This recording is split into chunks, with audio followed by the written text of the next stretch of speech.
What exactly are runes? So runes are letters of the runic alphabet, and there are several known runic alphabets. The oldest one is considered to be the Elder Fusark. So the name Fusark, it's composed out of the first 6 runes in this alphabet. The first 6 runes are Fehu, Urus, Turisas, Ansus, Raido, Kenas. And those first letters combine the name Fusark. In total there are 24 runes. So here are all the runes of the Elder Fusark. I use this type of drawing as my preferred one. There are several variations on how you can draw each rune, but that doesn't change a lot. And also there are some variations in the order of runes. We will talk about it later, maybe. So okay, why are runes so angular? So they are crafted with straight and angular lines. Was done because, well, people didn't have pens and they couldn't type on computers. So to write something on surface like a wood or bone or stone or leather, they use like a knife, and the angular shape was easier to carve with a knife. Then make some rounded shapes. So that's why runes have so simple lines and angular shapes. So also these inscriptions in the Elder Fusark were found on different artifacts like jewelry, amulets, and very well known runic artifacts are the rune stones. So let's look at some of the runic artifacts. So this is, I guess, one of the most popular runic artifacts. It's the Svingerud runestone. It was found in somewhere in Norway, in Oslo. And this runestone is about 2000 years old. So you can see some of the runes of the Elder Fusark carved into it. So the next well-known popular runestone is the Kilver runestone. It was found in Sweden. It's notable that it has all the runes in the Elder Fusark carved onto it, and you can see them. Another one runestone is the Linksberg runestone. It is 2.6 meters tall, so it's a huge runestone, and it's 900 years old. And you can also see all the runes on it. Another one is the Mojbro runestone, also from Sweden. It's also a huge 2.5 meters tall runestone, and it is 1,500 years old. And this is the Snoldelef stone. So it's a 9th century runestone that was found in Denmark. Another interesting runic artifact is the Six of Bignoth. It's like a sword, a knife. It's an Anglo-Saxon knife. Yes, it was found somewhere in the River Thames in the 1857, and it's now you can view it in the British Museum in London. So now my question to you would be nice to know, have you seen any actual historical runic artifacts in your life? Maybe you were in a museum, maybe you have seen some kind of a runic artifact that I have not mentioned here. It would be nice if you share. I would also educate myself on that and learn. So I would be thankful to you if you mention it, if you know any more runic artifacts. Okay, let's proceed with the history of runic alphabets. So as we already know, the Elder Fusark is considered the oldest one. It's dated 2nd to 4th century. It's the earliest runic alphabet consisting of 24 runes. It was used for Proto-Germanic languages. So each rune had a phonetic value and often a symbolic meaning. As you can see on this photo, on this file, there are some different variation of the runes. For example, the rune Urus, it's drawn a bit differently.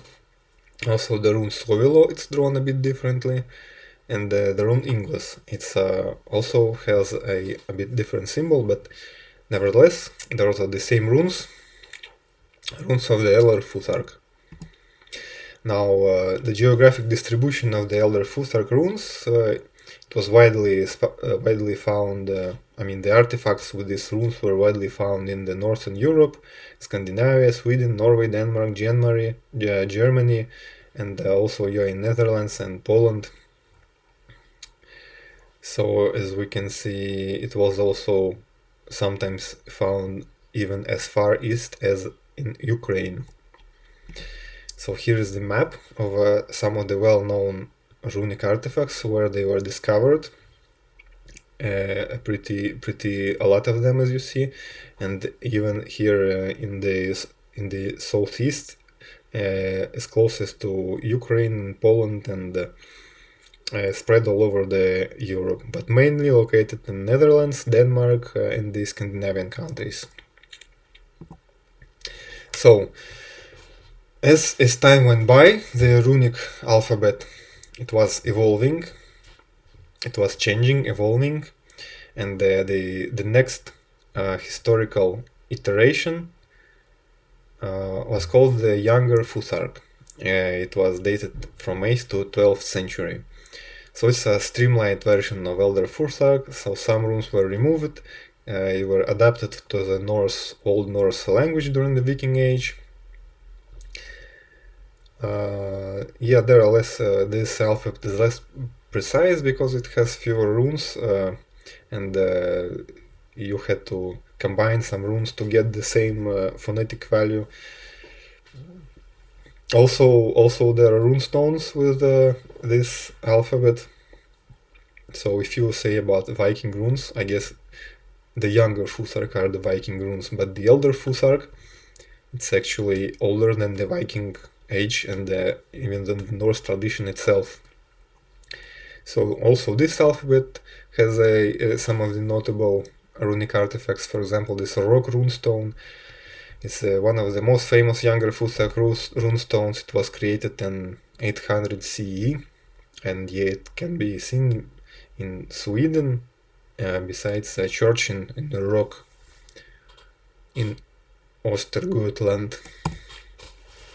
So also the geographic distribution of Younger Futhark, it was dominant in the Viking Age, Scandinavia, Sweden, Norway, Denmark, Iceland, mostly located in the central and southern Sweden, and it's said that it has about 1,000 runestones with the Younger Futhark. Eastern Norway, in Denmark, and settlements in Iceland, Greenland, and also in the British Isle of Man. So the next generation of the Futhark was the Anglo-Saxon Futhark, dated from 5th to 11th century. In this generation, it was an expanded version. They added more runes, so tailored to the Old English phonetics. So it was developed after the Anglo-Saxon settlement in Britain, includes additional runes like Os and Ace.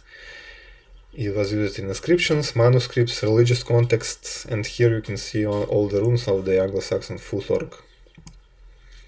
Here's one of the well-known artifacts of the Anglo-Saxon Futhark, known as the Malton pin.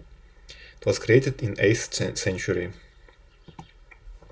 And geographic distribution of the Anglo-Saxon Futhark also in British Isles, England, in Anglo-Saxon territories, eastern, southern England, in northern England, and also in Wales and southern Scotland. So after the 11th century, after the Anglo-Saxon Futhark, runes underwent a gradual decline in practical use across Europe, including Anglo-Saxon England. So this shift was driven by cultural, religious, and technological changes, most notably by the spread of Christianity and the adoption of the Latin alphabet. So next we can say that the next generation of runes were the so-called medieval runes. After the 12th century, as Christianity has spread in Scandinavia, runes were adapted, so they expanded, added some more dots and lines to better match the Latin phonetics and coexisted with the Latin script into the 14th and 16th centuries. In the late Middle Ages, by the late Middle Ages, the technological advance created the printing press and standardized Latin alphabets, so there was no longer need to carve something into wood, into stone, and there was a printing press created, and everything that could be written was usually printed on paper. So runes in our day, currently nobody almost uses runes, I mean for communication. Due to technological advancements, carving runes into wood and stone was no longer required, so runes as a writing system died, and instead the magical aspects of the ancient runic alphabets have naturally surfaced.